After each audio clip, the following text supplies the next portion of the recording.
Hello my friends, here is the second part of the Dominican Republic's complete travel guide. Be sure to watch this video before traveling to the DR. It will save you from unnecessary expenses and help you have an amazing vacation. I share a lot of useful information about vacation and resorts in the Dominican Republic. Please like and follow my channel, it really supports my work. Thank you. If you are new here, my name is Karina and I make honest reviews of the resorts in the Dominican Republic. I worked in the tourism industry in Punta Cana for many years, so I know all the resorts, excursions, and the best places to visit. Now, I'm a real estate broker, helping those who want a home or investment in this paradise. On this channel, I share my experience so you can choose the perfect resort, best excursions, and learn more about life and real estate in the Dominican Republic. I'll help you find the right hotel and book it at a better price.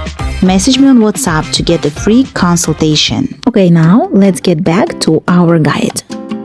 First, let's talk about the safety in the Dominican Republic. Tourist areas in the Dominican Republic are safe.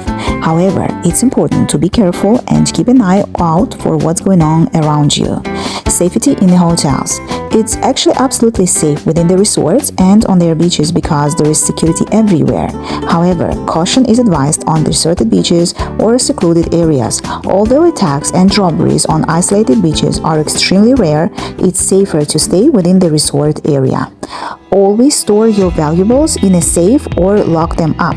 Thefts in hotels are extremely rare, but it's advisable not to bring expensive jewelry and particularly valuable items to the country. Safety outside hotels. Bavaro and Punta Cana areas are relatively safe. Many foreigners and expats live there, but you should follow some rules. First, it's not recommended to walk around. There isn't much to see within walking distance beyond most hotels. We do not walk here. It's hot, dusty, and there are hardly any sidewalks. Besides, there is a chance of being targeted by a motorcyclist who might try to snatch your phone or bag.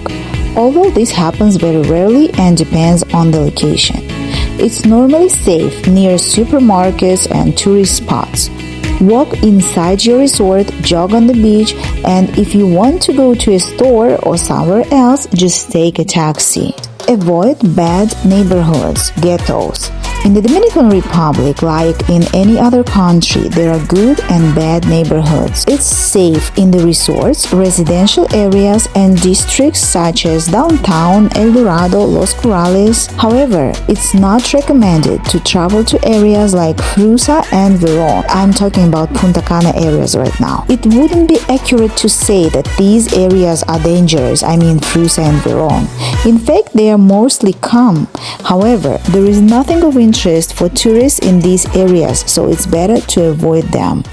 3. Do not walk at night. If you want to go to a club or a disco, just take a taxi or Uber. Here, I give you the list of the safe places: Coco Bongo, Congo Bar, Imagine, Oro Night Club, Marocco Club, Hard Rock Cafe, Havana Downtown. You can check my video about nightlife in the Dominican Republic in Punta Cana with our recommendations. Do not leave your drinks unattended in any bars, clubs, and discos. I've been living here in Punta Cana for 17 years and I actually never heard that something bad happened to tourists at nightclubs here. But still, it's better to be careful in any situation. Okay, number 4. You may be offered drugs right on the beach or in the streets. Yeah, that happens.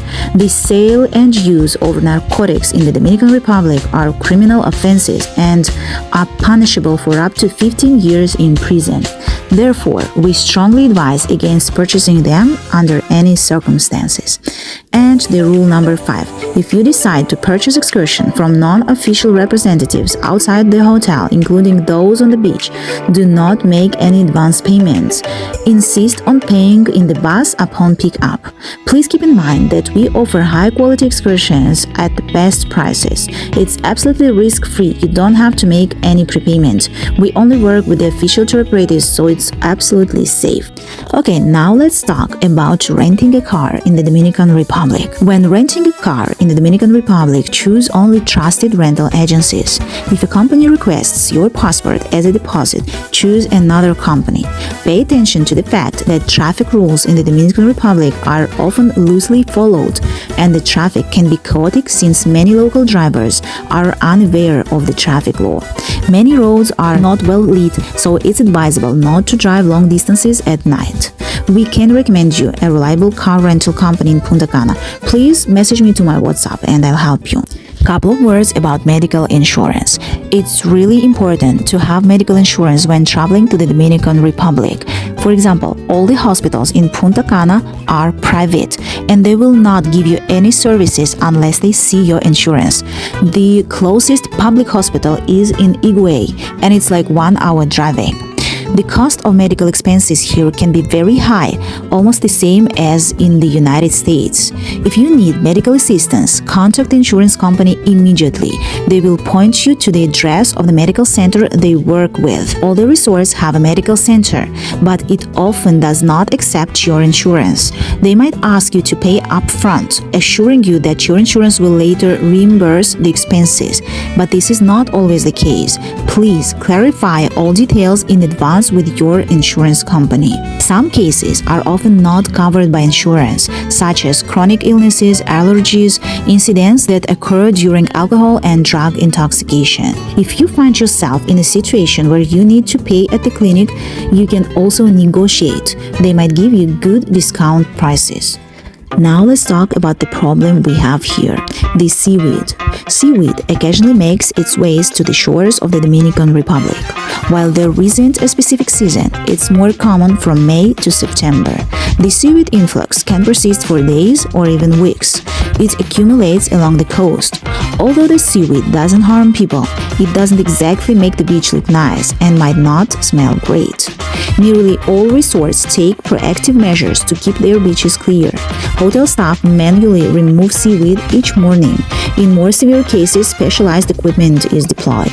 Many hotels have installed nets designed to trap a significant portion of the seaweed.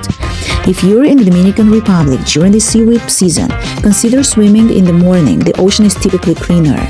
Alternatively, explore other beaches like Saona, Macau, Baiaíbe, where the seaweed occurrences are quite rare. The area of Cabeza del Toro is often more influenced by the seaweed, but actually the Dominican Republic really fights and take all the possible measures to fight with this problem, and it's much better now than a couple of years before. Sometimes on some websites I come across the information about the rain season in the Dominican Republic. There is no rain season here. Rains can occur at any time of the year. Cyclones can come in January as well as in August. Prolonged rains are extremely rare, usually lasting 1-3 days. Intense downpours may last only a few hours followed by sunshine. Therefore, you can visit the Dominican Republic at any time of the year without worrying about rains. Couple of words about hurricanes. The usual season for tropical storms is from August to October, but serious hurricanes are very rare, once every 10 years, and Punta Cana area was never seriously affected. All hotels are constructed with concrete and special hurricane-resistant materials, so it's safe even during strong hurricanes. In extreme cases, hotels evacuate their guests to a safe place. I've been living here for 17 years and this only happened once. By the way, not a single tourist was harmed during this hurricane. In the entire history of tourism in the Dominican Republic, there have been no casualties from hurricanes in the Punta Cana area. Tourists never been seriously affected by a hurricane here. Meanwhile, the resort prices can be significantly lower during a hurricane season, and you can take advantage of the reduced rates. Now let's talk about the ocean. The Bavaro Punta Cana area is located on the coast of the Atlantic Ocean. Moving eastward, the ocean tends to be calmer, but as we go further north, the waves tend to increase. In the description, I leave you the list of the hotels with a calm ocean. That is the Cap Cana, Punta Cana, Cabeza del Toro, and Bavaro Beach resorts. Starting from Los Corrales area, the ocean is a bit wavy, but still rather comfortable to swim. But the resorts of Uvero Alto area, the waves might be quite strong. If it's important for you to have a calm beach at the hotel, or on the contrary, you prefer playing in the waves, message me on my WhatsApp and I'll provide you with this information. Safety in the sea. Punta Cana's beaches are not only incredibly beautiful but also very safe.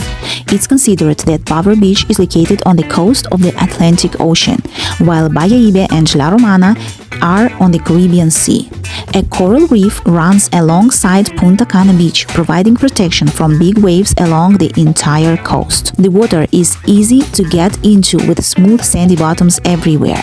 It's rare to encounter any dangers while swimming here. There are hardly any venomous sea creatures like jellyfish, urchins. Sharks do not cross the coral reef. No tourists have ever been attacked by sharks here, so swimming is completely safe. Swimming beyond the buyos is highly risky due to the presence of motorboats and catamarans. It's best to avoid going there.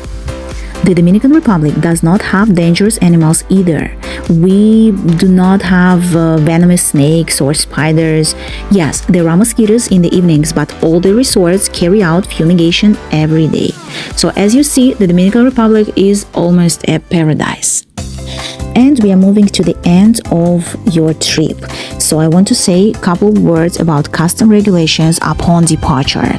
Passengers of legal age are allowed to bring maximum of 20 cigarette packs, 25 cigars, 200 grams of tobacco, and up to 3 liters of any duty-free alcoholic beverage, wine, beer, rum, whiskey, or liquor. But these are the Dominican Republic's regulations. Make sure to verify the import regulations of the destination country for the specific allowances. Exporting tiger shells, sea stars, and corals from the Dominican Republic is prohibited. Okay, my friends, that was the second part of the Dominican Republic's complete travel guide. I hope it will be useful for you. Please like and subscribe my channel. It really supports my work. And check my Instagram where I post tips and real life in the Dominican Republic. Leave your questions in the comments and message me if you want to book tours and resorts in the Dominican Republic with a discount. Thank you for watching and see you here in the Dominican Republic. Bye bye!